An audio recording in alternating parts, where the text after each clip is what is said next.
सो hey guys, मेरा नाम है कमल और आज मैं आप सबके लिए एक लार्ज व्लॉग लेके आया हूँ जहाँ मैं एक 450 साल पुरानी मंदिर के बारे में बताने जा रहा हूँ जो हमारे मध्य प्रदेश के रीवा जिले में स्थित है। और इस मंदिर की एक ऐसी रहस्यमयी सच्चाई है जो शायद आपको भी न पता हो, न किसी ने बताया हो आपको। तो चलिए शुरू करते हैं। तो इस मंदिर की सच्चाई बताने से पहले आपसे एक रिक्वेस्ट है कि अगर इस वीडियो का अगर एक भी पार्ट आपको अच्छा लगा हो तो एक बार कमेंट में बता के जाना और एक लाइक भी कर देना। इससे ये हो कि हमें भी पता चलेगा कि आखिर आपको देखना क्या पसंद है। तो उस मंदिर के बारे में कहा जाता है कि यह सिर्फ एक मंदिर नहीं है बल्कि वह मां काली की मर्जी का एक ऐसा स्थल है जहां उन्होंने खुद अपने आप को स्थापित किया है।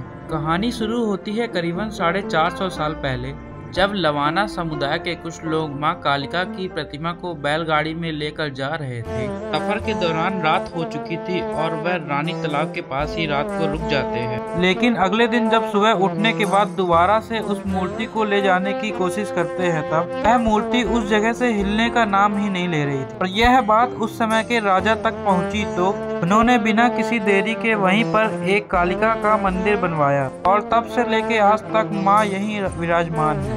लोगों की आस्था का प्रतीक और रीवा के इतिहास का एक जीवित स्थल है ये कहानी तो यहीं तक थी, पर यहाँ के कुछ भक्तों की लाइव देखी गई चीजें जो मैंने खुद देखी है वो अगर मैं आपको बताऊंगा तो आप खुद अचंभित हो जाएंगे। और कहा जाता है कि यहाँ अगर आप कुछ मांगते हैं तो वह पूरा भी हो जाता है। जो अचंभित बात है वो यह है कि व्यक्ति अगर यहाँ विनती मांगते हैं और अगर उनकी विनती पूरी हो जाती है तो वह अपनी जीभ काट के माँ को चढ़ा देते हैं। यहाँ तक तो कुछ नहीं, आप जो आगे सुनेंगे और भी अचंभित हो जाएंगे। जब वह जीभ काट के चढ़ाते हैं तो कुछ ही घंटों में दोबारा से उनकी जीभ पूरी आ जाती है। यह चीज मैंने खुद अपनी आंखों से भी देखा है। तो यहाँ एक बड़ा सा तालाब भी है जहाँ बीच में एक शंकर जी की मंदिर भी है, पर उस मंदिर में सांपों का भंडार भी है और भगवान के दर्शन करने के लिए इतनी लंबी लाइन भी लगी हुई है। पर आप लोग सोच रहे होंगे कि इस मंदिर का नाम रानी तालाब क्यों पड़ा, क्योंकि उस समय जब राजा ने यहाँ आकर इस जगह को पूरा देखा और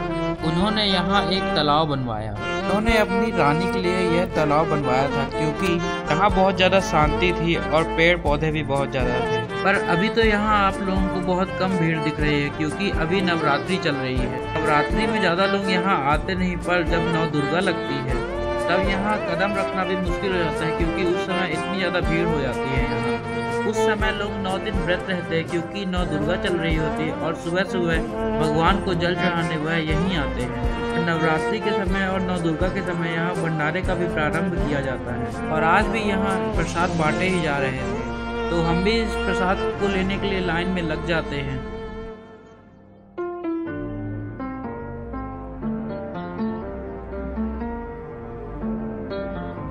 और यहाँ नवरात्रि के समय और नव दुर्गा के समय बहुत ज़्यादा मेला भी लगता है।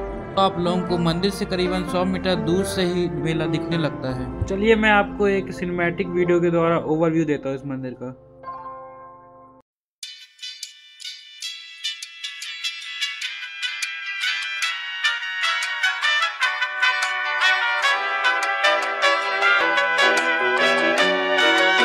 Hey, levitate.